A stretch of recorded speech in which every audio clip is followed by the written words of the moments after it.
with that, we will go to Mr. Gray.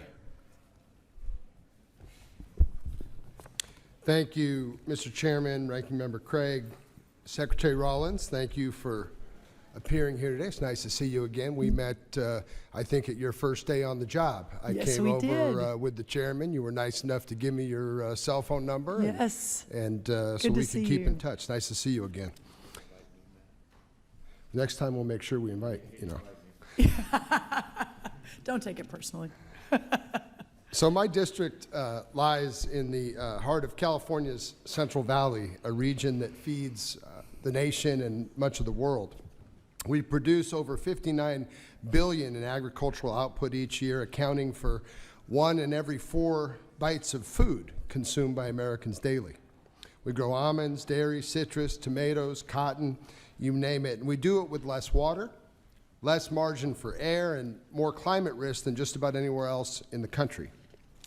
What keeps us competitive and what keeps us resilient is research and innovation. My district is home to both UC Merced and Merced College, both institutions that are leading the country in that respect. At Merced College, the AgTech Workforce Initiative is redefining how we train and upskill the next generation of agricultural professionals. Complementing this effort, we have a 22,000 square foot Ag Innovation Center. UC Merced's home to one of the most cutting-edge smart farms in the country.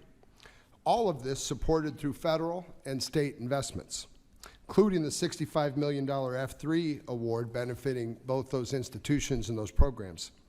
These institutions produce the science that allows agriculture in the valley to stay ahead of diseases, water scarcity, global competitors.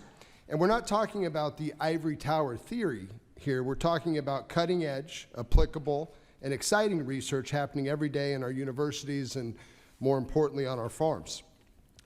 This leads to better irrigation systems that stretch every drop of water, pest and drought-resilient crop varieties, carbon-smart techniques that boost soil health and reduce emissions.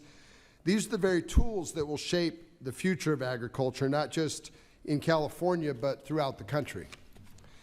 And yet, the USDA's 2025 budget proposal slashes millions in agricultural research and farmer support.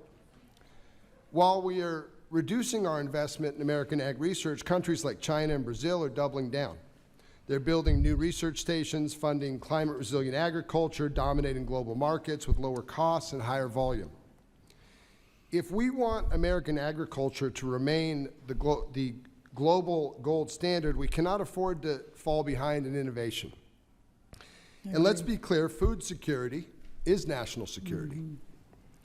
When USDA cuts research funding, it's not just scientists who lose out, it's farmers trying to manage water shortages, it's dairy producers investing in affordable feed alternatives or methane digesters and other technologies to help them remain competitive. So, Madam Secretary, these cuts send the wrong message that rural America is expected to do more with less, that we'll figure it out without the resources or tools our competitors are using to leap ahead. I know budgets are tight, but cutting research is both short-sighted and fiscally irresponsible.